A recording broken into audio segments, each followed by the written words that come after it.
A Browns offensive lineman sabotaging plays the last time we seen him on the field going up against the San Francisco 49ers. Nothing, just falls to the ground. Forget the unblocked free safety. He's going to whiff the guy up front, and both of them get through untouched. My God. Doing a lot of things in the film room to, help limit just the bad plays by, him, myself, me putting the ball, in a good framework of his to, come down at the catch. Then me and him really just have to make the play. I think that's the biggest thing. The Cleveland Browns' offensive line is going viral for all the wrong reasons, and what we're about to break down isn't just bad football. This is deliberate. This is intentional. This is sabotage caught on tape, and the internet is losing its mind. Let's set the scene. The Browns are facing the San Francisco 49ers, 4th and 1, red zone territory. This is football at its most fundamental level. You need 1 yard, one single yard to keep the drive alive, potentially put points on the board, and show your team has any semblance of heart or fight. This is where offensive lines are supposed to impose their will, dominate the trenches, and prove their worth those multi-million-dollar contracts. Instead, what happens next is so egregious, so blatantly awful, that film analysts across social media can't believe what they're witnessing. Right tackle Jack Conklin, a player who's supposed to be a veteran presence on this line, literally does a Superman dive. Not into a defender, not to cut off a linebacker. He dives forward into absolutely nothing, leaving his assignment completely unblocked. Told him to do this. What is that? The Superman whiff? My man. Aside from that, that's a false start in the backfield. He gets set in motion, and that's a false start right there. It's the kind of play that makes you rewind the footage 3, 4, 5 times because your brain refuses to accept what your eyes are seeing. But it gets worse, so much worse. Now, he's the one that we've been on hard, bro. Sneak dissing. He been the one saying little stuff. He been the one like he's the leader of the offense, basically. He been trying to be the quarterback of the offense, the leader. Nothing. Left guard Joel Bitonio, who's been positioned as a leader of this offensive line, the so-called quarterback of the O-line, the guy who's supposed to set the tone and hold everyone accountable, he just falls down. No contact, no defender touching him. He literally crumbles to the turf like someone cut his strings, allowing his man to run through completely untouched and blow up the play in the backfield. 2 offensive linemen, 2 complete whiffs on a 4th and 1 in the red zone. This isn't just bad technique. This isn't just a mental error or a communication breakdown. When you watch the film, when you see how Conklin launches himself forward into space and how Bitonio collapses without being touched, you start asking questions that go way beyond football fundamentals. The conspiracy theories aren't just coming from random fans with tinfoil hats anymore. Content creators with massive platforms are breaking down this film frame by frame, and the evidence is damning. This is the kind of footage that makes people wonder if something deeper is happening in that Cleveland locker room. Something toxic, something intentional. We got to talk about this. I made a video a couple weeks ago explaining to y'all about the offensive line, how I truly believe that there's some type of conspiracy going on. And here's where the Shedeur Sanders angle becomes absolutely critical to this story. Sanders, the Colorado quarterback and son of NFL legend Deion Sanders, is projected to be a top pick in the upcoming NFL draft. Mock drafts have him hoeing anywhere from pick 1 to pick 5, and the Browns, sitting there with a high selection, could very well be in position to draft him. Cleveland needs a franchise quarterback. They've cycled through Baker Mayfield, they're dealing with the Deshaun Watson disaster, and the organization is desperate for stability at the most important position in football. But if you're Shedeur Sanders, if you're Deion Sanders, if you're the agent representing this young quarterback's future, why on earth would you want to go to Cleveland after seeing this footage? Said I'm not trying to intentionally target Browns offensive linemen. None of that. I just want to call a spade. But when it comes to Shedeur Sanders, when it comes to Dylan Gabriel, Joe Flacco or even Deshaun Watson, but preferably Shedeur. When it comes to Shedeur, there's always some funny business coming out of the offensive line. Think about the narrative that's building. For weeks now, film has been circulating showing Browns offensive linemen missing blocks, making questionable decisions, and seemingly not giving maximum effort when protecting their quarterback. Whether it was Deshaun Watson taking on necessary hits or backup quarterbacks getting demolished, there's been a pattern. A disturbing, consistent pattern of offensive line breakdowns that don't look accidental. We done seen offensive linemen sneak this Shedeur. We done seen offensive linemen block their own teammates. Now, I'm here to tell you, this footage right here, you're going to see an offensive lineman sell. Selling me, he don't give a damn. He's putting no forth effort, no forth nothing to block anybody, not a single soul. Now imagine you're a rookie quarterback. You're 22 years old, you've got your whole career ahead of you, and you're watching film of the team that might draft you. You see offensive linemen diving into the ground on critical fourth downs. You see veteran leaders collapsing without contact. You see pass protection that looks less like mistakes and more like malicious compliance. Would you want to play there?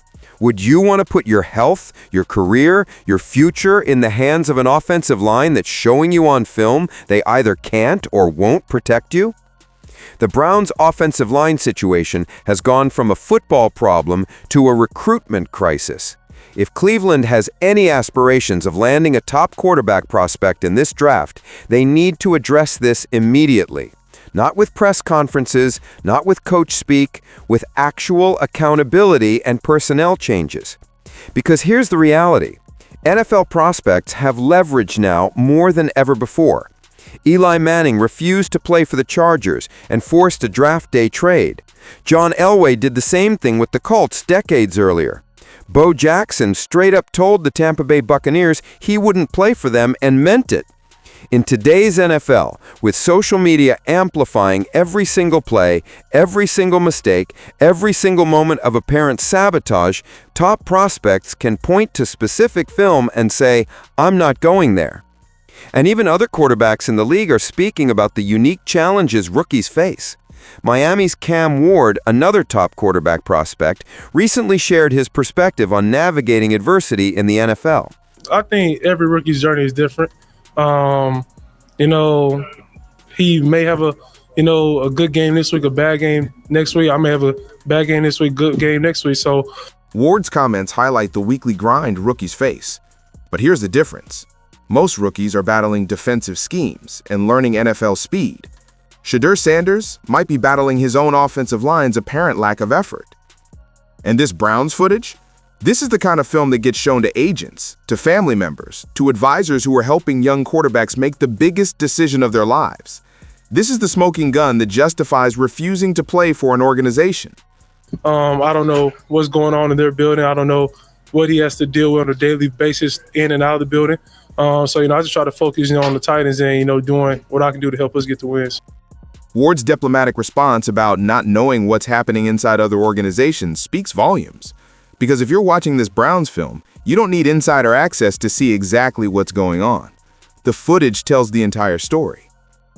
The broader context here matters too. Cleveland has been a quarterback graveyard for decades. 20-something starting quarterbacks since 1999. A revolving door of failure, disappointment, and broken promises. They finally thought they had their guy in Deshaun Watson, paid him a fully guaranteed $230 million contract, and that situation has been an absolute disaster both on and off the field. Now the Browns are staring down another rebuild, another chance to get the quarterback position right, and instead of creating an environment that would attract top talent, they're producing viral content that screams, "Stay away." The fourth down play against San Francisco isn't happening in isolation. This is part of a larger story about organizational dysfunction, about losing cultures perpetuating themselves, about how bad habits and toxic environments become self-fulfilling prophecies. When offensive linemen are comfortable enough, disconnected enough, or just plain unprofessional enough to sabotage plays on national television, that tells you everything about the state of that locker room. That tells you the accountability isn't there, the leadership isn't there, the culture that winning organizations are built on simply doesn't exist. And for a prospect like Shedeur Sanders, who's been developed by his father, who's been coached by a Pro Football Hall of Famer who understands the NFL landscape better than almost anyone, There's no way the Sanders family isn't paying attention to this. There's no way they're not watching this footage, having conversations with advisors, and strategizing about how to avoid Cleveland if possible. The Browns front office should be terrified, not just because they're losing games, not just because they've wasted resources on failed quarterback experiments, but because they're now becoming a destination that top prospects will actively avoid. That's how you become the old Detroit Lions or the old Cleveland Browns of previous eras, teams that can't attract premium talent even when they have high draft picks.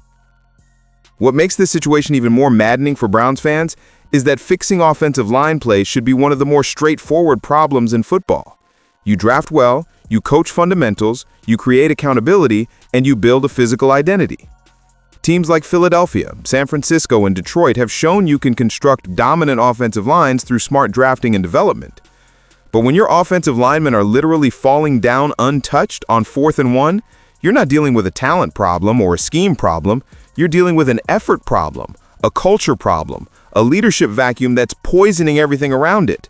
Just as a fan and just as somebody that want to see Shedeur win, it's like, why we got to deal with these guys? That raw frustration captures what Browns fans are feeling right now. It's not just about losing games anymore. It's about watching players who are supposed to protect their quarterback literally quit on plays in real time. The viral nature of this footage matters because it's not just Browns fans seeing this anymore. It's national. It's everywhere. Every draft analyst, every quarterback guru, every agent representing offensive players is watching this film and drawing conclusions about what it means to play for Cleveland. And those conclusions aren't good. The Browns have roughly 4 months until the NFL draft. 4 months to fix this disaster, to change the narrative, to prove they're a franchise worth playing for. That means accountability. That means potentially releasing or trading offensive linemen who aren't giving maximum effort. That means the head coach and general manager addressing this publicly and showing prospects that this behavior won't be tolerated. Because if they don't, if they sweep this under the rug and pretend it's just football, they're going to watch another generation of quarterback prospects do everything in their power to avoid Cleveland. And this franchise, this tortured, cursed franchise that hasn't won anything significant in decades, will continue its spiral into irrelevance. The footage is out there. The internet has made its judgment. Now the question is whether the Cleveland Browns organization has the courage to face reality and make the changes necessary to stop being a viral cautionary tale and start being a destination franchise. For Shedeur Sanders and every other top quarterback prospect watching this unfold, the message is clear. Buyer beware. Because in Cleveland, your offensive line might just Superman dive into the ground and leave you to fend for yourself. And that's not speculation anymore, that's on film.